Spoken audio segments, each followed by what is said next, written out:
Կարապետյան դուք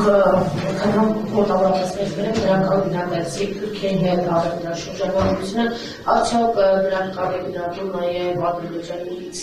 այստեղ հայաստանելու ֆրոկբենզինը, ռուսական գազահական ծորենը և ձեր իշխանության գալու Ադրբեջանի հետ արդյոք առևտուր լինելու է շրջանառվելու է թե ոչ և մենք հարցում ընկերներիցից մեկը խնդրել ձեզ փոխանցել կապված դեպակարների վարորդների Ռուսաստանի Դաշնություն արտահայտման հետ կապված, ասում է լավ սովերին, ասում վրացական անցակետերում բավականին քաշքշուկներ են լինում, նաև գումարային որոշակի, այսպես ասած, խաղեր է չակետը, որ ասած լինում այս հարցերի լուծումը ինչպես է պատկերացնում։ Շնորհակալություն։ Երկիրը ունենում է երկրի վարչապետ եւ էկոնոմիկայի նախարար, ոչ միայն նրա համար, որ նստեն եւ տեղում հրամաններ արձակեն իրենց ենթականերին, այլ գնան եւ բանակցեն հարևան երկրների հետ լավ ռեժիմներով։ Շատ կարևոր է երկրի վարչապետի որպես տնտեսական բանակցող ով լինելը։ Եթե երկրի վարչապետը ճիշտ հնարավորություն ունենա բանակցի հարևան երկրների հետ, տնտեսական խոչընդոտներ Հայաստանի համար չի լինելու։ Եթե երկրի վարչապետը հնարավորություն ունենա ու կարողանա, իսկ դուք վստահ եք, որ մեր առաջնորդը դա կարողանալու է ճիշտ պայմանավորվել մեր հարևան եւ բարեկամ Վրաստանի հետ, մեր մյուս հարևանների հետ, ում հետ այսօր էլ ունենք լավ հարաբերություններ, կարող եք վստահեցնել ձեր ընկերոջը, որ այդպիսի խնդիր չի լինելու, բայց հավելյալ անցակետերում է հայկական ապրանքը ունենալու է ավելի արագ անցնելու հնարավորություն, քանի որ պայմանավորվել մենք գիտենք, պայմանավորվել բանակցել,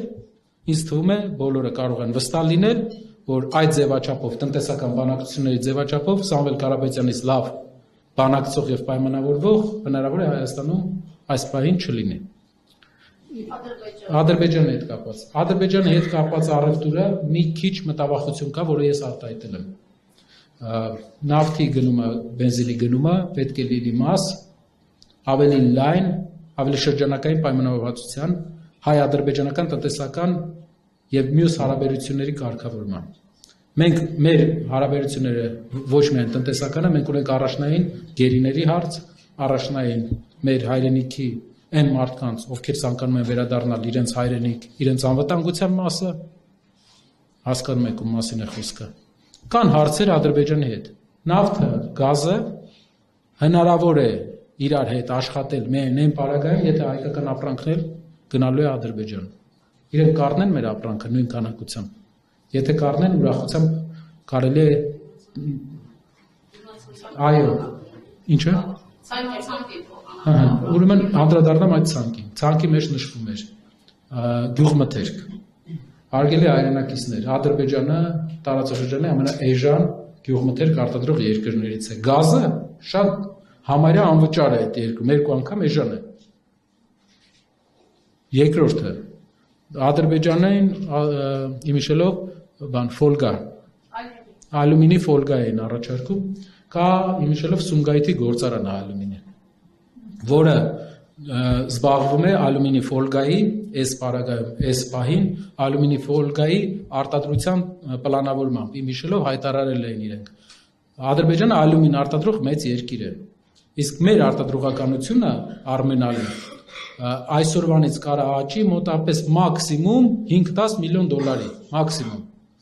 Երրորդ էլ ինչ էինք արտանում, էլ ինչ էին ասել։ Կոնյակի հումք, ոչ թե կոնյակ, իսկ ինչ է դա նշանակում, որ դուք հումքը վաճառում ես հարևան երկրին, իսկ նա այդ հումքով հնարավորություն է ստանում Աղդամում օրինակ, գիտեք, որ այնտեղ ժամանակին եղել է կոնյակի գործարան, Աղդամում լցնել կոնյակ։ Հայաստանի այն ինչ որ իրենք առաջարկել են, դա տնտեսական առումով ինքնաժեքերի ցիկլին չտիրապետող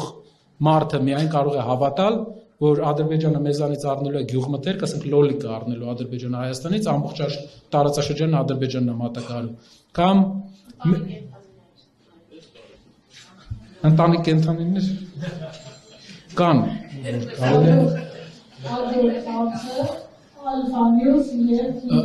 ուզում եմ նշել, հարաբերությունները հարևան երկրների հետ կարգավորելը